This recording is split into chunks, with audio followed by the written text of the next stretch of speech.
10살 맞은 성님께 생일 축하 한번 하겠습니다. 생일 축하하고.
그대들과 함께 들려는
반갑습니다. 좀 불러보세요. 한 2달 만에 만나시는 분도 계십니다. 참 반갑습니다. 그동안 고생 많으셨습니다. 우리 여러분들과 인사 안 하시죠? 그동안 고생 많으셨습니다. 고생 많으셨습니다. 오늘 주님의 평화가 함께 하시길 바랍니다. 주님의 평화가 함께 하시길 바랍니다. 우리 다 같이 일어나셔서 주님의 성령 지금 이곳에 임하소서 찬양 드리겠습니다.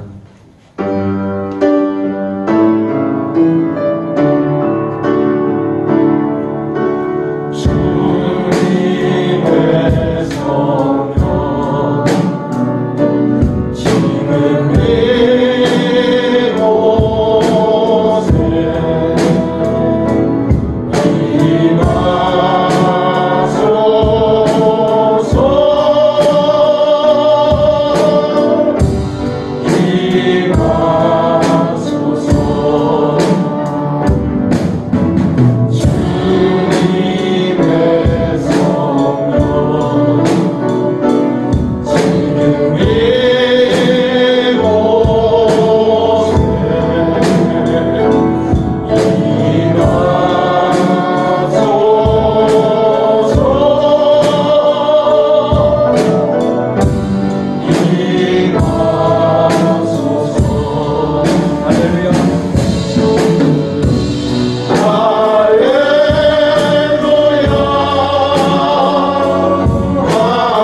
예배를 위해서 기도해 주십시오. 그리고 내 자신이 자기를 잘 부인하며 하나님 앞에 진실한 이 영혼의 그릇 준비될 수 있도록 기도해 주시고요.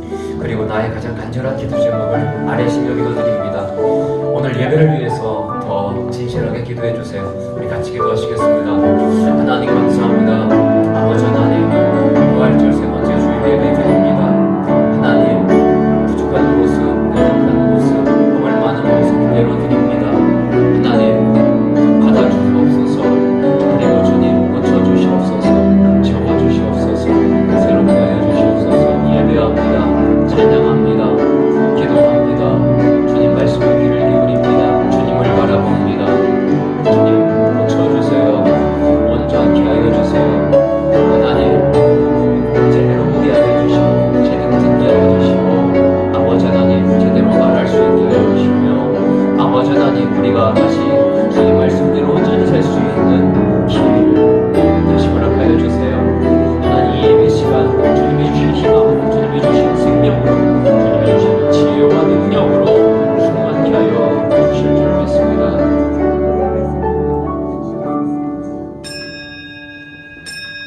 사랑하는 자들아, 우리가 서로 사랑하자. 사랑은 하나님께 속한 것이니 사랑하는 자마다 하나님으로부터 나서 하나님을 알고 사랑하지 아니하는 자는 하나님을 알지 못하나니 이는 하나님은 사랑이심이라.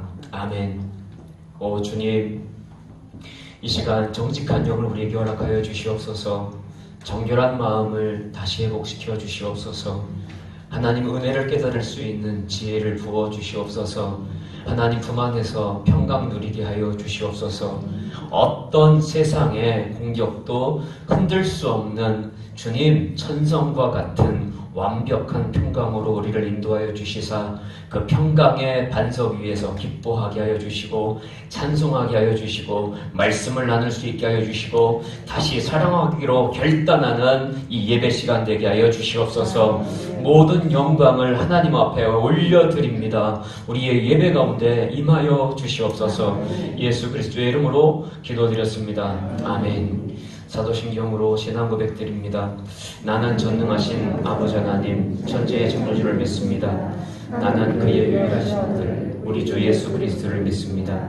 그는 성령으로 잉태되어 동정녀 마리아에게서 나시고 본디오 빌라도에게 고난을 받아 십자가에 못 박혀 죽으시고 장사지 사흘 만에 죽은 자 가운데서 다시 살아나셨으며 하늘에 오르시어 전능하신 아버지 하나님 우편에 앉아 계시다가 거기로부터 살아있는 자와 죽은 자를 심판하러 오십니다.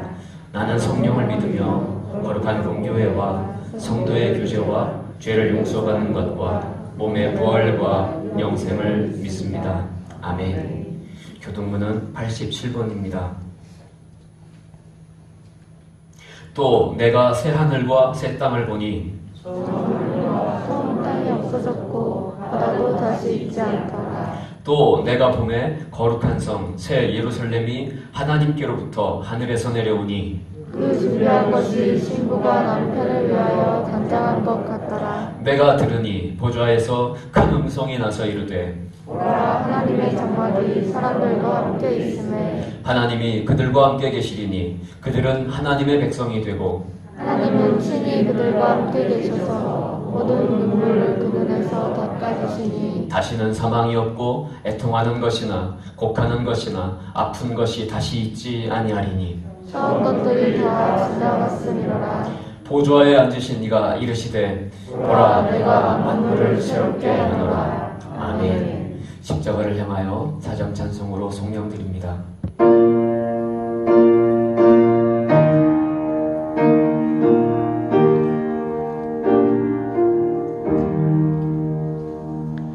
성부 성자와 성령 영원히 영광 받으옵소서. 태초로 지금까지 또 길이 영원히 성삼 있게 영광. 아멘. 자리에 앉으세요. 이연미 권사님 기도드립니다.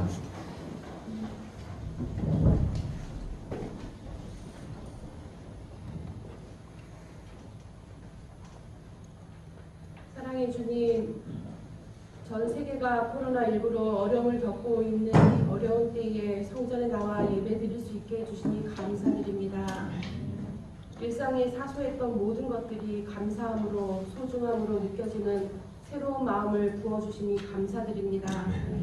모두가 어렵다 힘들다 할 때에 평안한 마음을 주시사 주님의 자녀답게 담대하게 이때를 이겨낼 수 있도록 은혜 내려 주옵소서. 주님, 성민교회가 오늘 30주년 창립주일을 맞이했습니다. 지금까지 함께 해주시고 이렇게 아름다운 성전과 좋은 성도들과 함께 예배드리게 하시니 너무나도 감사드립니다. 주님의 사랑에 힘입어 우리 교회가 더욱더 기도에 힘쓰며 믿지 않는 이웃들에게도 사랑을 전하는 따뜻한 교회 되기를 소망합니다. 주님, 선교사님들을 위해서 기도드립니다.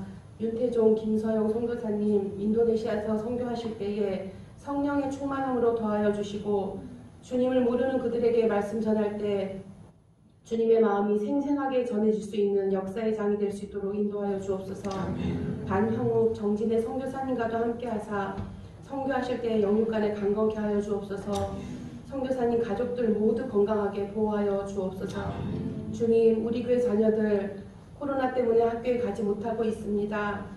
학업에 차질 없도록 도와주시고 지혜의 샘이 더욱더 깊어져서 주님의 뜻 가운데 생활하며 세상에서도 인정받는 자녀들로 성장할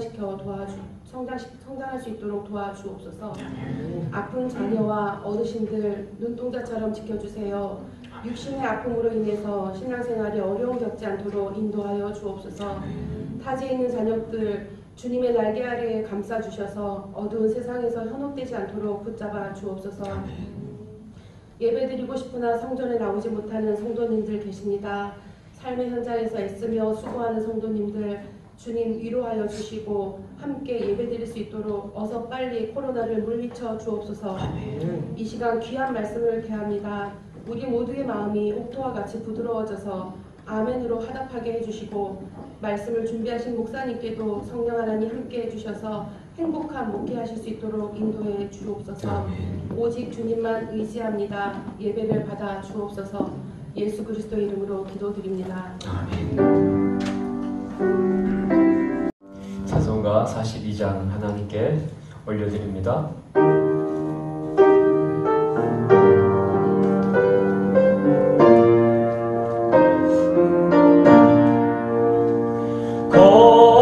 거룩한 주님께 예배를 드리세 무릎을 꿇고서 영광 돌려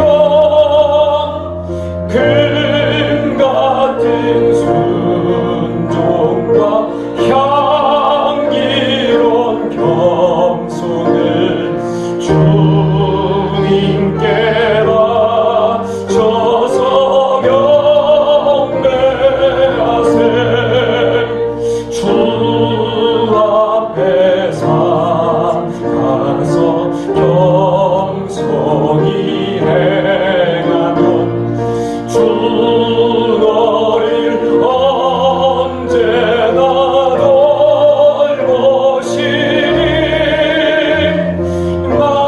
말씀엔 위로와 기도엔 응답을 내 갈 길 바르게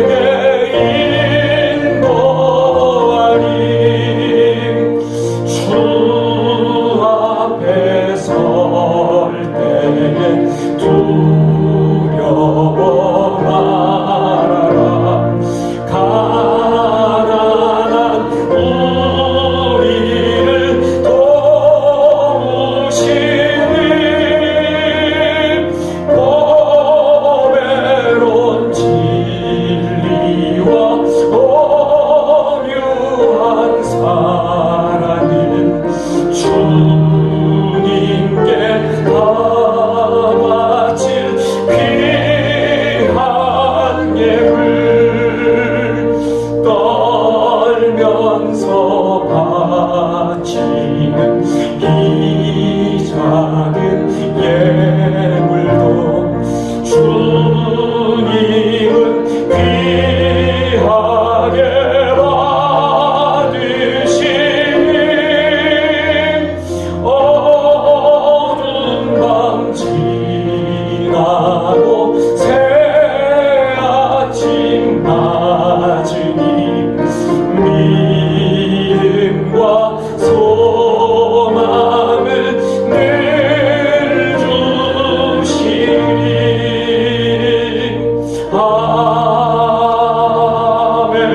아멘. 마가복음 12장 18절부터 27절까지 말씀을 김무종 청년이 봉독합니다.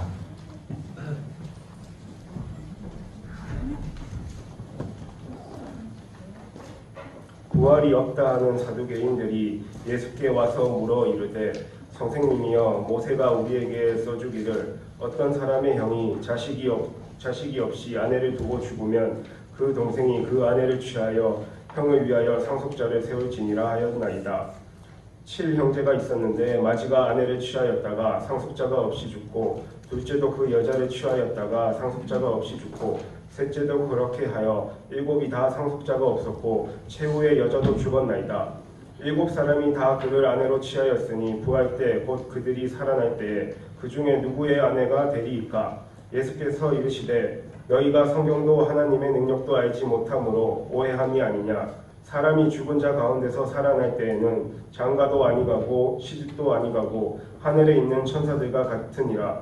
죽은 자가 살아난다는 것을 말할진대 너희가 모세의 책 중 가시나무 떨기에 관한 글에 하나님께서 모세에게 이르시되 나는 아브라함의 하나님이요 이삭의 하나님이요 야곱의 하나님이로다 로라 하신 말씀을 읽어보지 못하였느냐. 하나님은 죽은 자의 하나님이 아니요 산 자의 하나님이시라. 너희가 크게 오해하였도다 하시니라. 아멘. 우리 권호원 권사님, 이재란 집사님 가정에서 하나님께 특별 찬양 드리겠습니다.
올려드립니다. 감사합니다.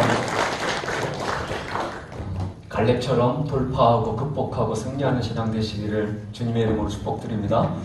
네, 교회 소식 전합니다. 오늘은 부활절 후 세 번째 주일이면서 우리 30번째 교회 창립 기념 주일입니다. 이 코로나 때문에 생일 케이크도 이렇게 후하고 한번 불어야 되는데 이걸 못하네요. 그렇지만 오늘 생일 떡은 준비했습니다. 특별히 우리 전우덕 집사님 가정에서 준비를 하셨어요. 아주 기름지고 진한 영양떡 준비해 주셨는데 감사드리고요. 예배 끝나고 이제 가실 때 떡 하나씩 꼭 가져가 주시기 바랍니다. 좀 서운해요. 그래서 우리 엄경열 목사님이 예배 이렇게 초입에 생일 축하 노래를 불렀어요. 사랑하는 성민교회 생일 축하합니다. 근데 너무 이렇게 몇 분 안 계셔가지고 좀 서운했거든요. 한 번 더 부를 수 있을까요?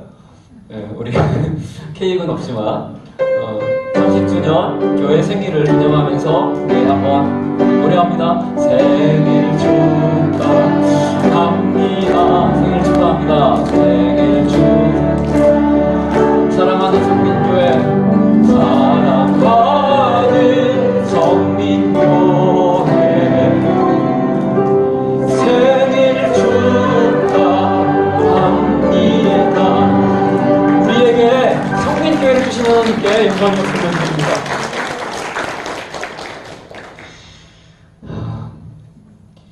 이번 주일 예배를 드리는데 제가 잠을 잘 못 잤습니다. 이상하죠? 이번 주일부터 뭔가 좀 이렇게 새벽 예배 그리고 수요 기도회 이렇게 시작하려고 하는데 2달 만에 시작을 합니다. 그랬더니 제 마음이 이게 설레이는 건지 긴장이 되는 건지 그래서 어저께 새벽에 한 12시쯤 깨서 잠을 못 잤어요.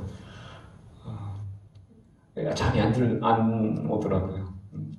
그래서 이게 설레임과 긴장이 버무려졌는데 정말 이 코로나 이후에 예배는 하나님 정말 제대로 드리고 싶습니다.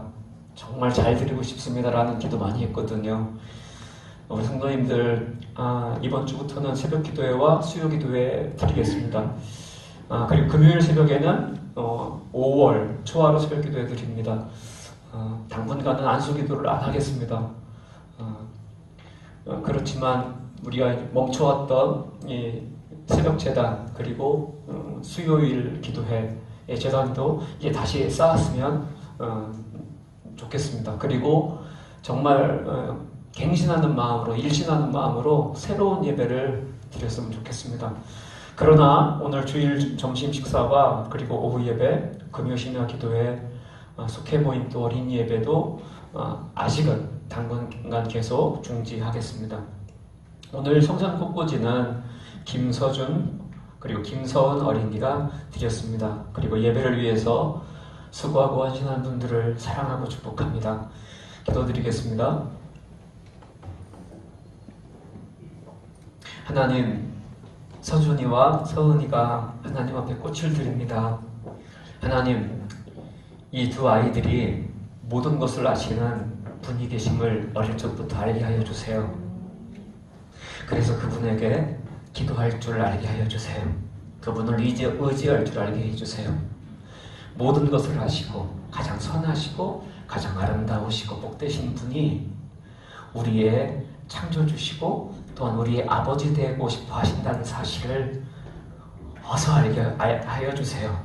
그리고 그 하나님 앞에 의지하며 그분과 동행하며 하나님 날마다 지혜로워져 가게 하시고 날마다 더 사랑스러워져 가게 하시고 날마다 더 그 기도의 지경이 깊어지고 넓어져 가게 하여 주세요. 그래서 서준이와 서은이가 우리 서은이와 서준이가 자라나면서 하나님께 영광 높여드리는 그런 인생을 살게 하여 주시고 그리고 만나는 모든 친구들에게 하나님의 아름다운 덕을 나누어 줄 수 있는 주님 우리 두 어린이가 되게 하여 주시옵소서. 하나님 서준이와 서은이만 축복하여 주지 마시고 오늘 부활절 세 번째 주일 예배를 드리는 영주성민교회 온 성도들을 축복하여 주시옵소서. 특별히 말씀을 깨닫게 하여 주시고 하나님 평강의 반석 위에서 하나님을 기쁨으로 새 찬송을 부를 수 있는 주님 하나님의 자녀들로 우뚝 세워주시사 주여 사랑할 힘과 사랑할 지혜와 사랑할 용기를 얻어가는 이 예배 시간 되게 하여 주시옵소서. 특별히 예배를 예배되게 한 주님 수고한 손길들을 축복하여 주시사 사랑한 자들이 더 풍성한 축복을 받는다고 하는 주님 증거를 하나님 이 성도들을 통해 보여주옵소서. 주님 말씀을 나눕니다. 전하는 자나 듣는 자나 함께 은혜 가운데 거할 수 있도록 성령님 불담되어 지켜주시옵소서. 예수 그리스도의 이름으로 기도드렸습니다. 아멘. 성부 하나님과 성자 예수님과 성령 하나님의 충만한 은총이 우리 성도님들과 함께 하시길 바랍니다. 감사합니다. 처음 신학교에 갔을 때 하나님께 가장 많이 드렸던 기도는 하나님 이 말씀으로 창조하셨던 세상이 어찌 이 모양입니까? 라는 아주 대바라진 질문이었습니다. 20살의 신학생에게 대한민국이라고 하는 세상은 굉장히 부조리했습니다. 역사는 정의로운 자가 강한 게 아니라 강한 자가 정의로웠고요. 현실은 가난한 자는 더욱 가난하고 부자는 더욱 쉽게 그리고 더욱 부요했습니다. 이 분노의 기도에 기름을 부은 것은 22살 청년 전태일이었습니다. 대구 출신의 이 청년이 17살에 상경해서 서울 평화시장 봉제공장에 취직했습니다. 그의 곁에는 시골에서 올라온 더 어린 여공들이 있었습니다. 천장 높이가 1m 20밖에 안 됐어요. 1m 20이면 우리 교회 이렇게 초입에 난간 있잖아요. 그 난간 높이입니다. 그 다락방보다도 더 낮은 농장에서 하루 14시간 동안 실먼지를 마시면서 15살, 14살짜리 여공들이 이러다가 폐병에 걸립니다. 기침합니다. 그러다가 피를 토합니다. 그리고 아프면 쫓겨났고 임금도 떼었습니다.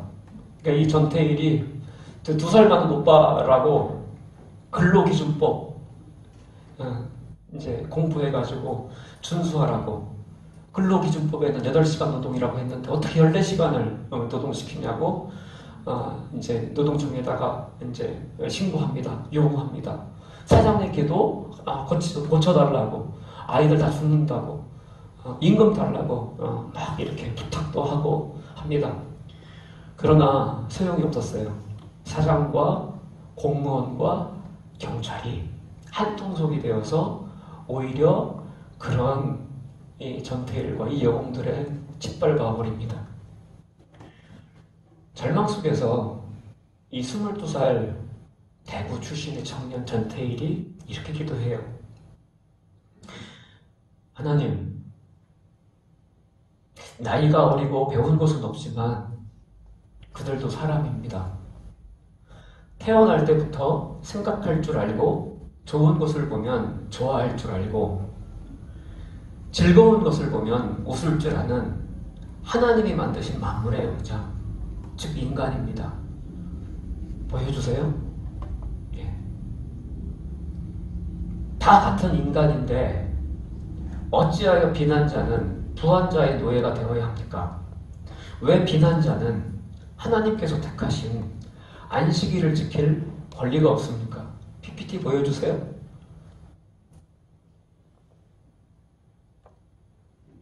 왜 가장 청순하고 때묻지 않은 어린 소녀들이 때묻고 더러운 부한자의 걸음이 되어야 합니까? 사회의 현실입니까? 빈부의 법칙입니까?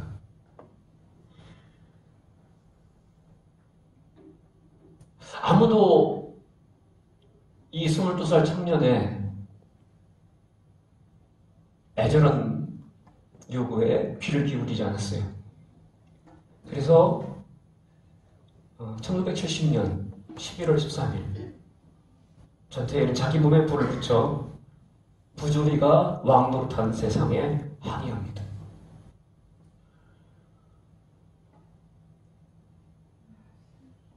서울에 있는 갈릴리 감리교회를 다녔던 감리교 청년이었습니다. 세상의 부조리를 대한 사람들은 한결같이 하나님께 따져 묻습니다. 이 부조리란 말이 좀 낯서실 수 있겠는데요. 답을 알 수 없는 질문.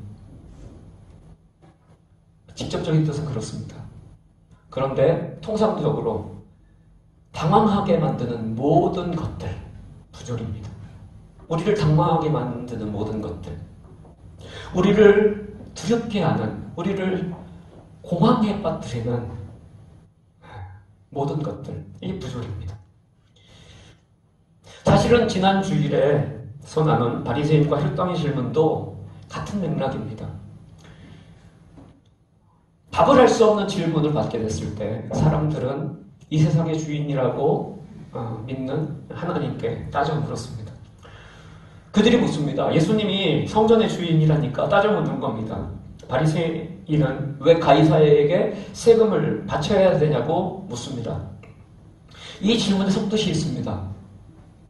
왜 우리나라를 하나님 로마에게 주셨습니까?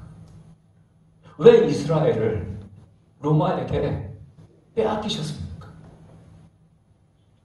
이스라엘에게 로마는 영락없는 악입니다. 그들은 교만했고 타락했습니다. 무자비했습니다. 그런데 그 교만하고 타락한 로마가 이스라엘을 점령했어요. 세상을 점령했어요. 부조리하죠.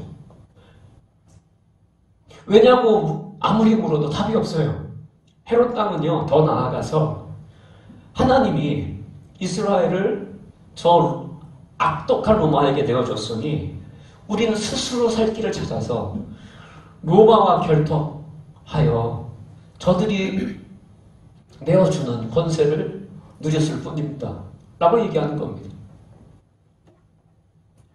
이게 예수님께 질문하는 이 사람들의 질문 속에 담겨져 있는 정치적 함의입니다.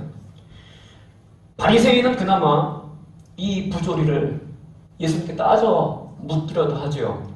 헤롯 땅은요, 이 부조리를 이용해 먹는 겁니다. 그런데 오늘 본문에는 아예 세상은 원래 부조리해 라고 주장하는 자들이 등장합니다. 오늘 사두개인들입니다. 사두개인들은 다윗 시대의 제사장 사독의 후예들입니다. 이들은 제사장직을 세습했어요. 아주 오래도록 세습했어요. 그래서 이스라엘의 가장 강력한 기득권들이었어요. 성전 정치의 핵심들이었습니다. 신분은 분명히 제사장들인데 완전 정치인이에요. 사고방식이. 이들은 눈에 보이고 검증 가능한 것만 믿었습니다. 믿을 수 없는 것은 믿지 않았습니다. 그래서 이들이 부활을 믿지 않았습니다. 오늘 그 사두개인들이 예수님에게, 이 부활을 말씀하시는 예수님에게 묻습니다. 그게 19절 말씀입니다.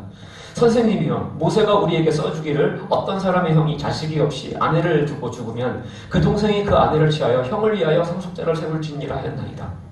7형제가 있었는데 마지가 아내를 취하였다가 상속자가 없이 죽고, 둘째도 그 여자를 취하였다가 상속자가 없이 죽고, 셋째도 그렇게 하여 7이 다 상속자가 없었고 최후의 여자도 죽었나이다.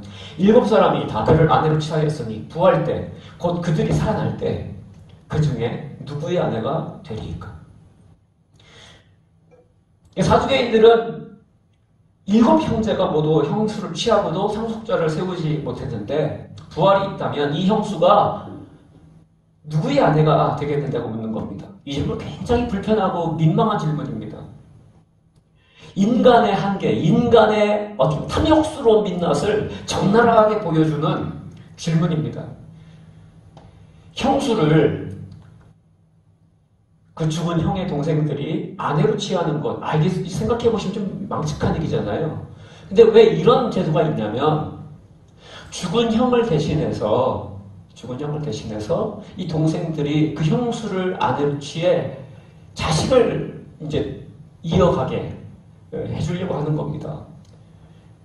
자기 자식이 아니에요. 조카를 낳아주라는 거예요.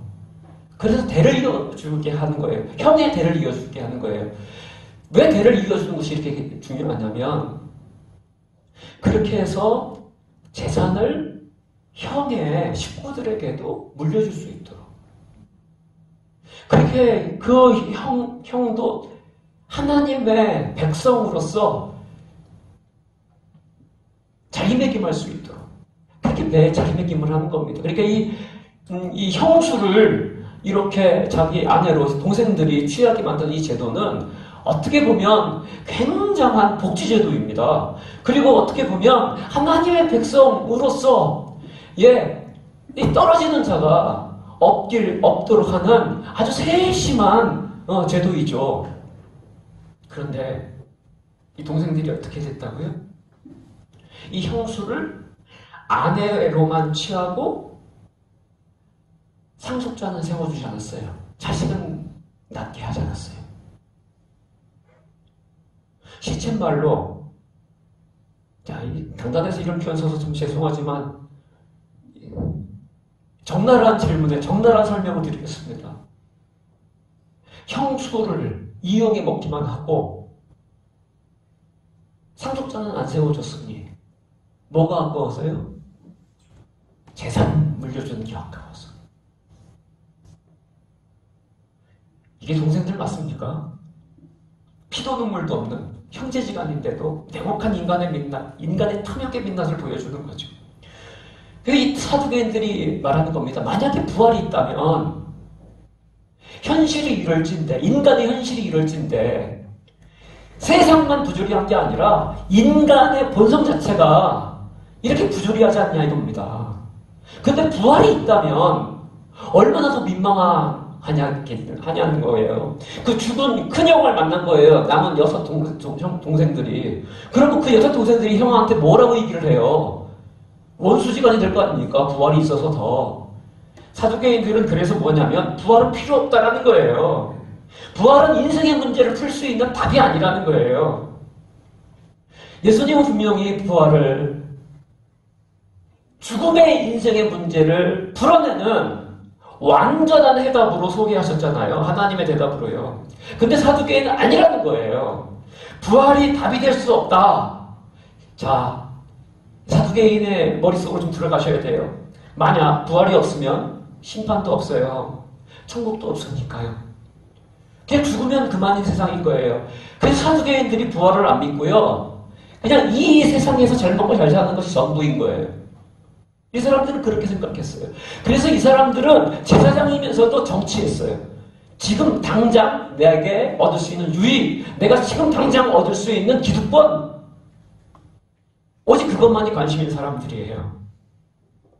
그러니까 이들은 신분은 제사장인데 하나님에 대한 기대가 있어요, 없어요?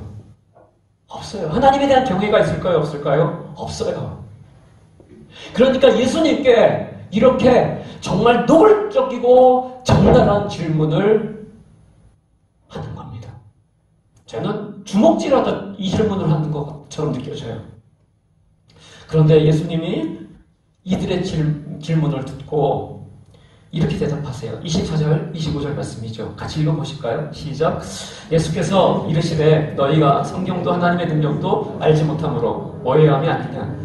사람이 죽은 자 가운데서 살아날 때에는 장가도 아니가고 시집도 아니가고 하늘에 있는 천사들과 같으니라. 예수님은 사두개인들이 부활을 오해한다고 말씀하십니다. 너희들은 부활을 잘 몰라. 사두개인들은 부활을 단순히 죽은 자가 다시 살아나는 것이라고 생각합니다. 그래서 죽은 자가 다시 살아나면 살아생전의 문제도 되살아난다라고 생각하는 겁니다. 그래서 예수님이 사두개인들을 보고 오해한다고 하시는 거죠. 그러니까 죽어도 다시 살아나면 어떻게 돼요? 다시 싸우는 거예요. 다시 고통받는 거예요. 또 다시 복잡한 문제에 시달리는 거예요. 그래서 사두개인들은 부활은 없는 게 낫습니다 라고 얘기하는 거죠. 이들을 끝나는 것이 차라리 낫다라는 겁니다. 예수님이 사두개인들이 부활을 오해하는 이유를 이렇게 설명하세요. 하나님의 능력을 모르기 때문이다. 성경도 모르고 너희들이 하나님의 능력도 모르기 때문이다. 사랑하는 성도 여러분, 하나님의 능력이 무엇입니까? 하나님의 능력은 이 세상을 창조하신 능력인 줄 믿습니다. 하나님의 능력은 우리를 살리시고 그리고 그냥 창조만 해놓으시고 낳아놓기만 해놓으시고 마시는 분이 아니라 기르시고 양육하시고 끝내 우리를 온전케 하시는 것이 하나님의 능력인 줄 믿습니다. 하나님이 우리를 부활시키시는 이유가요, 그냥 괜히 죽은 사람 괜히 살려놓으시는 게 아니고요, 하나님이 우리를 부활시키시는 이유는 우리를 완전케 하시기 위해 부활시키시는 줄 믿으시길 바랍니다. 우리를 완성하시려고 부활시키시는 거예요. 예수님 부활하신 다음에 그래서 예수님을 제자들이 문을 닫아도 예수님을 막을 수 있어요?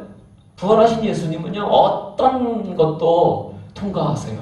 어떤 것도 거칠 것 없이 앞으로 나아가세요. 할렐루야. 이게 부활의 예수님이신 줄 믿으시기 바랍니다. 부활하신 예수님은요, 이제 완전한 하나님의 말씀이 되신 거예요. 그런데 예수님의 부활은 곧 누구의 부활이에요? 우리의 부활이에요. 사실은 예수님께 부활은 필요 없어요. 예수님은 하나님의 아들이시잖아요. 예수님이 부활하시는 것은 우리를 위하여 부활하시는 줄 믿으시기를 바랍니다. 그런데 사두개인들은 이 부활에 깊은 하나님의 사랑, 이거 알아요, 몰라요? 모르는 거죠. 그들은 하나님과 사랑을 나누어 본 적이 없어요. 하나님은 우리를 부활시키셔서 거듭나게 하셔서 거룩하게 하시고 사랑하게 하셔서 하나님 닮게 하셔서 하나님과 영원히 함께 살 수 있는 하나님의 자녀가 되게 하시는 줄 믿으시길 바랍니다. 부활 속에 담겨져 있는 하나님의 뜻이에요. 그래서 예수님 그러시잖아요. 부활 후에는 장가 간다고요? 시집간다고요? 안 가요. 이 장가 간다, 시집 간다는 얘기가 뭐냐면 더 이상 누군가에게 기대어 살지 않아도 된다는 거예요. 보세요. 이 형수, 왜 형수를 동생들이 아내를 취해야 되는데요? 형이 죽었으니까 동생들이라도 이 형수를 보호해줘야 된다고 생각한 거죠. 근데 부활이 있으면 부활 후에는 이런 것이 필요 없다는 거예요. 왜요? 하나님이 직접 보호하시거든요. 할렐루야. 하나님이 완전히 보살피시거든요. 장가도 시집도 안 간다는 얘기가 바로 그거예요. 완전한 보호 가운데 영원히 사는 것이 부활 이후의 삶이라는 겁니다. 자, 그런데요, 사두개인들 그렇게 제사장이면서 정말 유구한 제사장 집안이면서 어떻게 이 하나님의 능력을 모를까요? 어떻게 이 성경에 기록된 이 부활의 비전을 이들은 모를까요?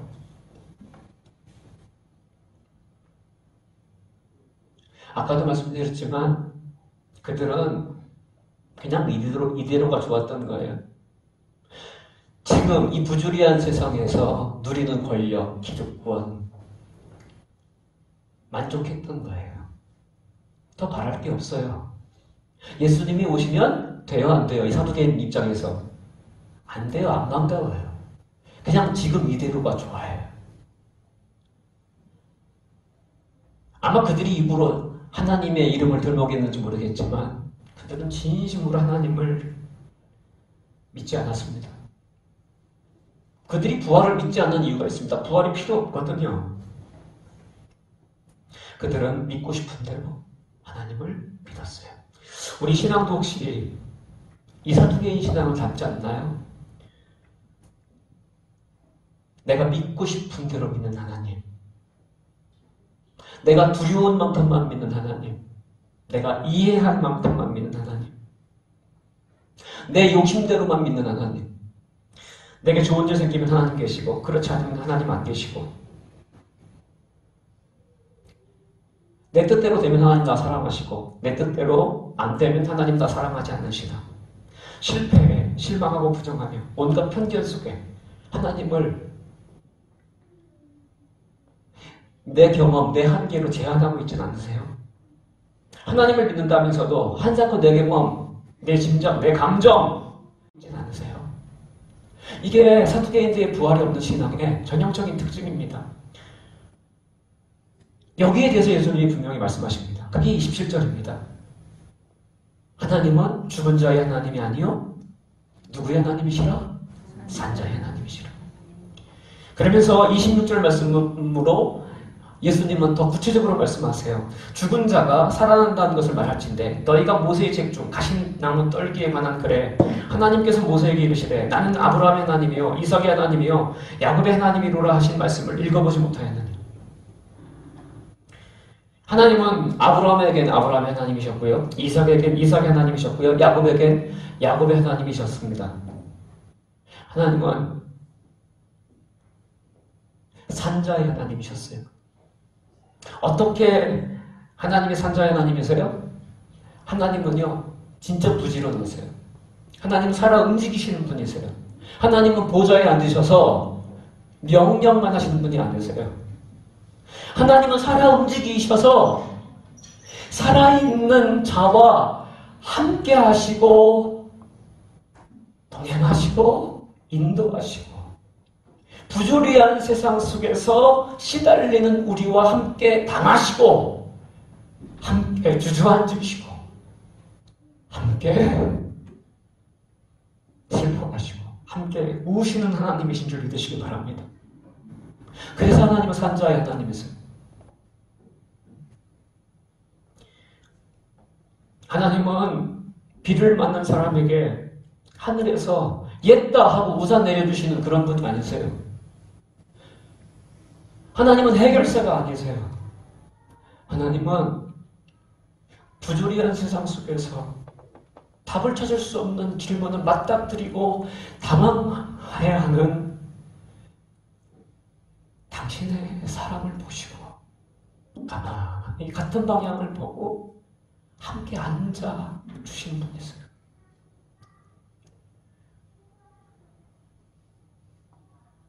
하나님은 해결사가 아니라 하나님은 우리 아버지가 되고자 하세요. 하나님이 이러시는 이유가 있어요. 사실 하나님께, 창조주 하나님께 문제는 아무것도 아니에요. 하나님께 문제는 아무것도 아니에요. 하나님께 가장 중요한 문제가 뭔지 아세요? 그거는 관계예요. 신뢰예요. 우리하고 맺는 인격적인 교제. 하나님은 우리와 사랑을 나누고 싶어 하세요. 그런데요, 해결사 하나님으로는 우리와 사랑을 나눌 수가 없어요. 아버지, 당신이 아버지라는 사실을 우리가 정말 진심으로 느낄 때 사람은 하나님을 비로소 신뢰하고 그리고 사랑하는 데까지 나아갈 수 있어요. 그래서 하나님이 정말 우산 하나 그냥 내려주시는 거 아무것도 아니시지만 하나님께는 길고 긴 그런 어떻게 보면 기구한 그런 동행의 길을 함께 걸어가시는 겁니다. 그런데 사두개인들은 이걸 모르는 겁니다. 이렇게 하나님을 신뢰하고 하나님을 사랑하게 될 때에 하나님의 영원한 생명에 우리가 잇대어 살 수 있거든요. 이 하나님과의 신뢰관계는 이렇게 형성되는 거예요. 인격적 교제를 통해서. 그래서 하나님이 산자의 하나님이 되시는 거죠. 하나님이 함께 고난만 당하십니까? 아닙니다. 하나님은요, 왜 우리를 대신해 죽으십니까? 부조리한 세상 속에서 죄악에 너무나 연약한 인간이 어떻게 살아가겠어요? 100% 질 수밖에 없다. 그거 아시고 하나님께서 우리의 죄를 대신 감당하시는 거죠. 왜요? 그것밖에는 사람을 살릴 방법이 없으시잖아요. 이게 산자의 하나님의 심정이라는 겁니다. 그러나 하나님은 이렇게만 사랑하시는 분이 아니세요. 하나님은 영원히 살리시기에 또한 산자의 하나님이신 줄 믿으시길 바랍니다. 우리의 십자가로 우리의 죄만 대속하시고 마시는 것이 아니고요. 그 죽음에서 부활하셔서 그 부활의 생명, 그 한량없는 생명, 완전한 생명 우리에게 부어주시며 우리에게 부활의 길로 함께 걸어가자고 그 부활의 문을 활짝 열어 제치어 주시는 줄 믿으시기를 바랍니다. 그러니까 사두개인들은요 그렇게 믿었어요. 세상은 부조리해. 어쩔 수 없어. 원래 그래. 그러니까 그냥 그런 줄 알고 살아. 부활은 없어. 있어봤자 더 고민이야. 근데 예수님 그러십니다. 아니, 부활은 있어. 하나님이 어디 계시냐고? 하나님이 뭐 하시냐고? 하나님이 왜 나한테 이런 고난을 주셨냐고?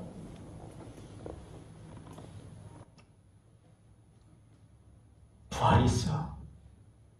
하나님이 우리를 위하여 준비하신 전혀 새로운 인생이 있어. 정말 하나님의 말씀대로 그럼에도 불구하고 이 죽음의 굴적이 같은 이 고난의 인생을 하나님의 말씀을 붙잡고 끝까지 걸어가 나가는 사람들에게 준비한 하나님의 완전한 세상이 있어. 예수님은 우리에게 부활을 그 세상의 증거로 소개하시는 줄 믿으시길 바라요. 자, 보세요. 사랑하는 성도 여러분, 신앙이 무엇입니까? 저는 신앙은 하나님에 대한 기대라고 믿습니다. 내가 지금 비록 하루하루 벌어먹고 살기 위해서 내 발이 진창을 딛고 있어도 영혼만은 옳고도 아름다운 하나님의 영광을 바라보는 것. 저는 이게 신앙이라고 믿습니다. 하나님은 우리에게도 자기 한계에 갇히지 말고 하나님의 비전, 하나님의 신비를 바라보라고 말씀하십니다. 만약 이거 모른다면 나도 사투개인인 겁니다. 사랑하는 성도 여러분, 지금 우리가 상상할 수 없는 전혀 새로운 세상 있다는 사실을 믿으십니까? 여기서는 걱정하고 두려워 떨지만 밤에도 대문을 활짝 열고 사는 완전한 평화의 세상이 우리를 위하여 준비된 줄 믿습니다. 저는 그게 성경에 기록된 하나님의 약속이라고 믿습니다. 여기서는 아프고 울고 늙고 병들고 죽을 수밖에 없으나 그 고통의 눈물 친히 씻겨지고 위로받고 치유받는 완전한 생명의 세상이 있는 줄 믿습니다. 인간을 주눅들게 하고 두렵게 하는 모든 한계와 장벽이 무너진 세상이 있는 줄 믿습니다. 저는 부활하신 예수님이 그 세상을 우리에게 보란듯이 보여주신다라고 저는 믿습니다. 예수님 부활하시고 제자들에게 찾아오셨습니다. 제자들은 두려워서 스스로 문을 잠갔습니다. 스스로 가뒀습니다. 아무도 못 들어와요. 그런데 예수님이, 부활하신 예수님이 그냥 들어오시잖아요.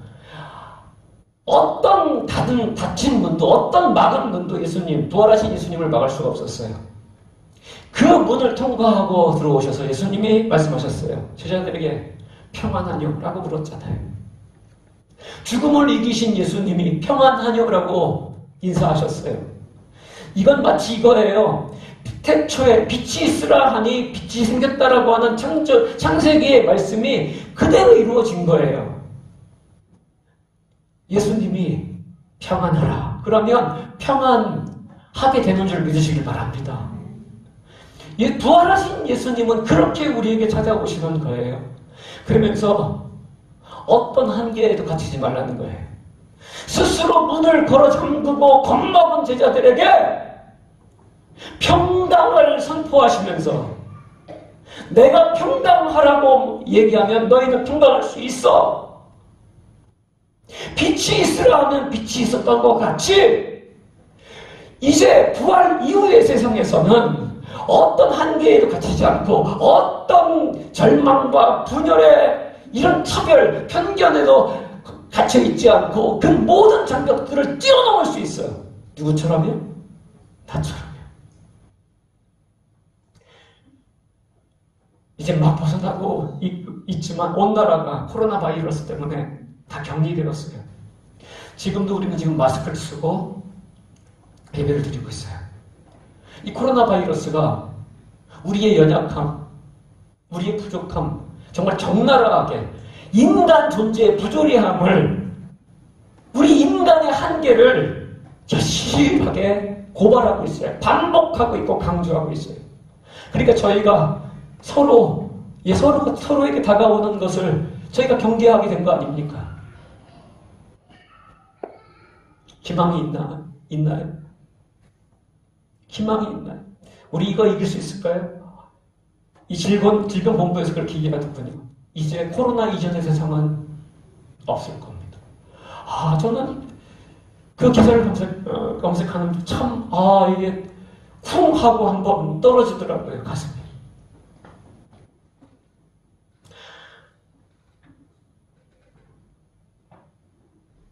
십 년 전에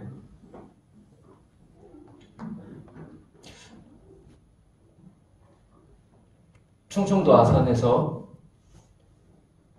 5살 먹은 남자아이가 장티푸스에 걸린 할머니와 있다가 이제 연병에 걸렸으니까 연병 걸린 환자의 아들이니까 같이 시체구덩이에 묻혔습니다.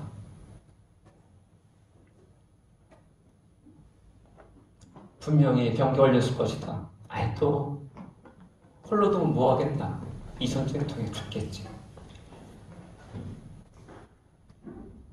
그래서 이제 묻으려고 했는데 같이 피난 나온 같은 동네 교회를 다니던 장로님이 너무 양심의 가책이 있어서 산 목숨은 그래도 살려봐야겠다라고 하는 그런 심정에 시초교동으로 내려가 그 아이를 살렸습니다.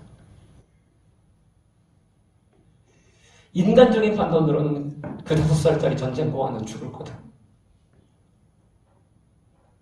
연병 환자 되어 죽을 거다. 그러니 목숨부터 있어도 사람을 파묻는 것이 합리적이다. 사람은 그렇게 판단했는데요. 이 장로님은 하나님이 살아계시니 하나님이 행하시는 새로운 일을 한번 기대해보자 했대요. 어떻게 됐을까요? 예, 그 5살 먹은 전쟁고아가 70년 후에 이런 상황을 맞이했어요. 한번 사진 보여주시겠어요? 그 잔디밭에서 찍은 사진 한번 보여주세요. 잔디밭에서 찍은 사진 보여주세요. 예. 그 전쟁고아의 아내, 자녀, 손자, 손녀들입니다. 잘 보시면 많이 본 사람도 있지 않으세요? 제 아버지가 그 전쟁고아입니다.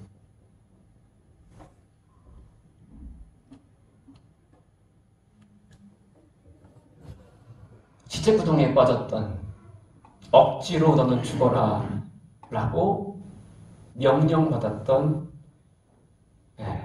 그 전쟁고아가 살아서 하나님의 은혜로 그 집안이 일어나서 다음 사진도 보여주시겠어요? 다음 사진도 보여주세요.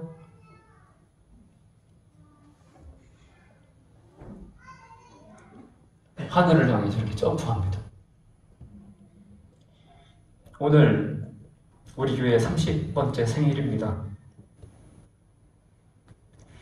어떻게 여기까지 지금까지 왔는지 우리 교회 시작이 참 의미있다고 들었습니다. 상가 3층 교회 화장실 한켠에 밥솥을 끼얹고 얹어서 밥을 지어 먹던 그런 교회였다고 들었습니다. 30년 동안 30년 전에 참 우리 교인들 가난했다는 얘기 많이 들었습니다. 그런데 어떻습니까? 저는 이 생일날 30번째 생일날 우리 교회 정원에 있는 우리 교회가 어떻게 신앙생활 했는지 낮으로 밤으로 봄, 여름, 가을, 겨울 가리지 않고 다 지켜본 새 친구를 소개하고 싶습니다. 한번 보여주시겠어요? 다음 사진도? 예. 다음 사진도요? 예. 다음 사진도요. 소나무 쇠구른데요. 이 소나무들의 공통점이 있어요. 다 휘어졌어요. 소나무가 휘어질 때는 다 이유가 있대요. 앓은 흔적이래요.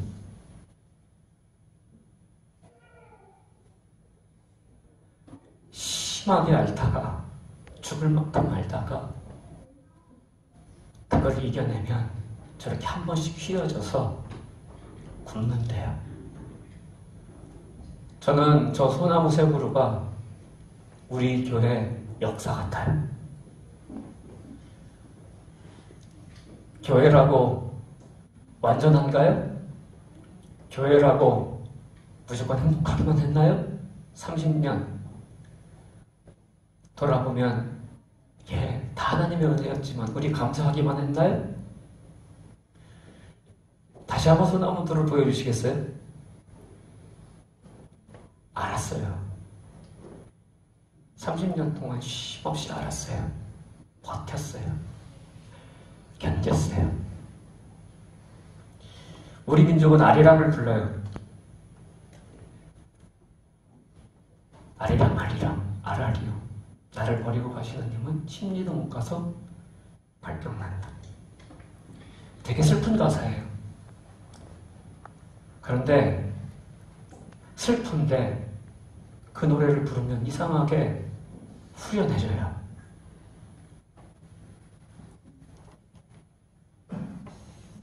사랑하는 사람들이 날 버리고 갔어요. 나도 사랑하는 사람들을 떠나왔어요. 인생은 그래요. 인생은 술래 같아요. 다 나를 두고 숨어버린 것 같아요. 그런데 그 아리랑 고개, 그 힘든 고개, 포기하고 싶었던 고개, 도망가고 싶었던 고개, 죽을 것 같았던 고개, 그걸 살아난 거예요. 아리랑 부르면서. 나를 버리고 가시는 님은 심리도 못 가서 발병난다고 그렇게 노래하면서, 그렇게 슬퍼하면서, 한스러워하면서 그걸 버텨낸 거예요. 그 아리랑 노래를 부르면 그래도 내가 이렇게 지나왔어요. 그 아리랑 노래를 부르는 그 순간만큼, 그 순간까지, 여기까지 나 포기하지 않았어요. 나 이렇게 살았어요. 나이 60을 이상 먹으면, 예, 그분이 살아온 60년 인생에 대해서 누구든 존중받아야 된다는 말이 있습니다. 60년 동안 아란 분들이에요. 우리 교회 30년 동안, 제가 너무 이렇게 좀 슬프게 말씀을 드린다요? 네. 오늘은 좀 적나라하게 서로 한번 솔직해지는 시간이 되었으면 좋겠습니다. 30년 동안 이 부조리한 내 인격, 부조리한 인생, 부조리한 세상 속에서 그래도 하나님 말씀대로 살아보려고 저희들 애썼습니다. 그렇죠? 그리고 내 자리를 지켰습니다. 예, 어떻게 버티셨습니까? 나는 분명히 한계가 너무나 분명한 존재지만 하나님의 부활이 있다. 하나님의 은혜 있다. 다시 힘을 내고 다시 담대하게 예, 앞으로 나아가지 못하면 자리라도 지키겠다는 심정으로 그렇게 버티신 거 아닙니까?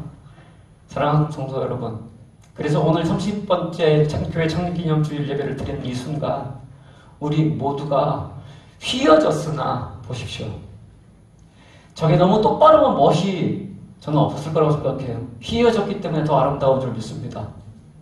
휘어졌기 때문에 더 가치 있는 줄 믿습니다. 휘어졌기 때문에 영주 성민교회 정원에 서 있는 줄 믿습니다. 사랑하는 성도 여러분, 내 한계, 내 장벽, 하나님의 부활을 믿고 돌파하시길 바랍니다. 회심은 죄악의 한계를 예수님의 이름으로 돌파하는 겁니다. 기도는요, 문제의 한계를 예수님의 이름으로 돌파하는 겁니다. 찬양은요, 두려움의 한계를 예수 그리스도의 이름으로 돌파하는 것인 줄 믿으시길 바랍니다. 사랑하는 성도 여러분, 이제까지 하나님의 은혜가 좋았습니까? 그러나 아무리 하나님의 은혜가 좋았다고 하더라도 그 은혜만 붙들고 사시지 마십시오. 왜냐하면 아직 가장 좋은 것은 오지 않았기 때문입니다. 저는 자녀들에게 이걸 가르쳐줬으면 좋겠어요. 저는 우리 전우석 집사님하고 이 효빈이 이렇게 카페 개업할 때 가서 얘기 나누다가 그런 얘기 했어요. 전에 우리 학생 시절에 기도원에 가가지고, 저 갈분 기도원 가가지고 소나무 이렇게 붙잡고 막 기도하는 거 많이 했는데, 요즘에는 그런 게 없어서 아쉬워요. 예, 중학교, 고등학교 때 저도 그랬거든요. 그게 왜 중요하냐면, 저는 우리 자녀들이 지금 보세요. 진짜 자녀들이 되게 우리 자녀 세대들 그 애들이요 차 훔쳐가지고 막 이렇게 막 운전하고요. 그 배달하는 대학생 애들 막 이렇게 해서 교통사고에서 죽이고 그리고 막 이 성범죄 어떻게 보면 뭐 오히려 장본인이 돼서 앞장서고 아이들이 너무 냉혹해요. 너무 잔인해요. 왜 그렇게 됐을까? 경외가 없어서 그렇다. 경외가 사라졌어요. 경외가 뭐냐면 나보다 큰 분이 계시다는 사실을 이 자녀들이 알게끔 해야 돼요. 모든 것을 아시는 분이 계시다. 이걸 우리 자녀들이 알아야 돼요.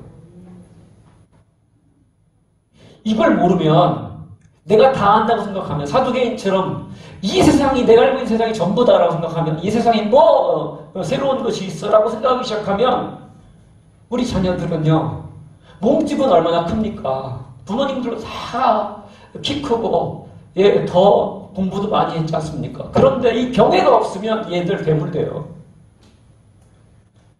모든 것을 아시는 분이 계시다는 사실 그분 앞에서 겸손해지고 그분에게 인생의 기대를 걸고 한계를 맞닥뜨리다 할지라도 절망하지 않고 그래 모든 것을 아시는 분이 계셔 모든 것을 하실 수 있는 분이 계셔 하나님이 계셔 하면서 손 하나 한번 붙잡고 자기 서러움 자기 두려움 자기 문제를 보이지도 않고 이해되지도 않고 잘 믿어지진 않지만 계셨으면 싶은 그분에게 한번 아뢰는 그런 뜨거운 밤들이 있었으면 좋겠다.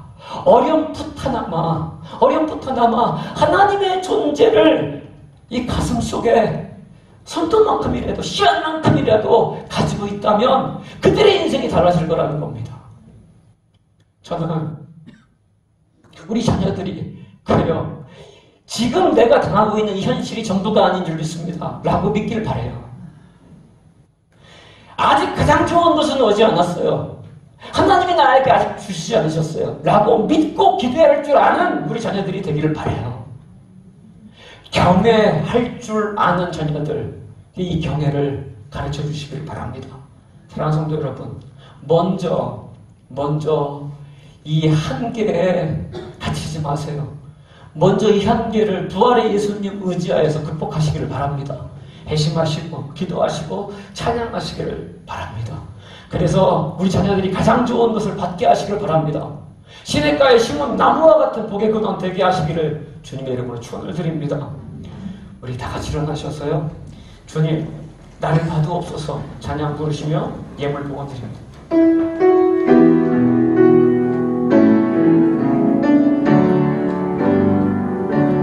주님 내가 여기 있사오니 나를 보내소서. 나의 몸 주께 드리오니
부활절 세 번째 주일 예배를 드리며 영주성민교회 성도들이 예물을 봉헌합니다.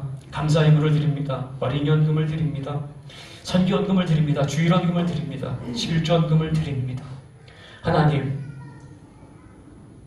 예물과 함께 부조리한 저희들의 인격도 드립니다. 부족하고 연약하고 허물 많은 저희들의 인생 있는 모습 그대로 올려드립니다. 저희들의 가정과 기업, 삶의 문제들도 고스란히 적나라하게 솔직하게 그대로 올려드립니다. 주여, 다른 어떤 것이 아니라 부활의 생명으로 채워 주시옵소서. 주님, 우리는 겁도 많고 두려움도 많은 스스로 문을 걸어 잠그고 벌벌 떨 수밖에 없는 인생들입니다. 그러니 주님, 부활의 주님, 제자들에게 찾아오신 것처럼 우리들의 가정에, 우리들의 기업에, 우리의 삶의 문제의 현장에 찾아와 주시옵소서. 모든 한계를 뚫고 모든 장벽을 뚫고 찾아와 주시옵소서. 하나님, 우리 영주성민교회 성도들의 삶의 현장에 찾아와 주셔서 하나님, 우리가 그 한계를 뛰어넘게 하여 주옵소서. 그 장벽을 하나님 뚫고 앞으로 나아갈 수 있게 하여 주시옵소서. 하나님, 내 경험, 내 고집, 내 두려움, 내 침잠, 내 계획에 갇히지 않고 가장 좋은 곳으로 인도하시는 하나님을 바라보게 하여 주시고 하나님을 기대할 수 있게 하여 주시옵소서. 하나님, 우리 부모님들이 그렇게 살게 하여 주시고 그리하여 하나님 우리 자녀들에게 경외를 가르칠 수 있게 하여 주시옵소서. 모든 것을 아시는 창조주 아버지 하나님을 가르쳐 줄 수 있게 하여 주시옵소서.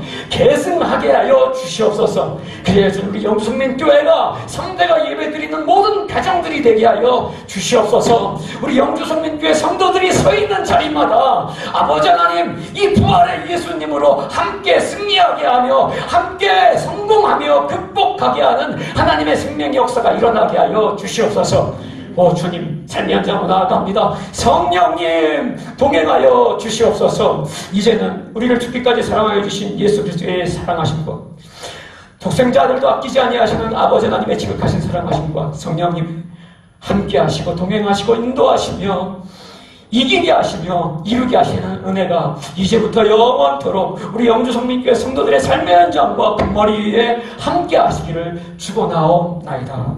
아멘.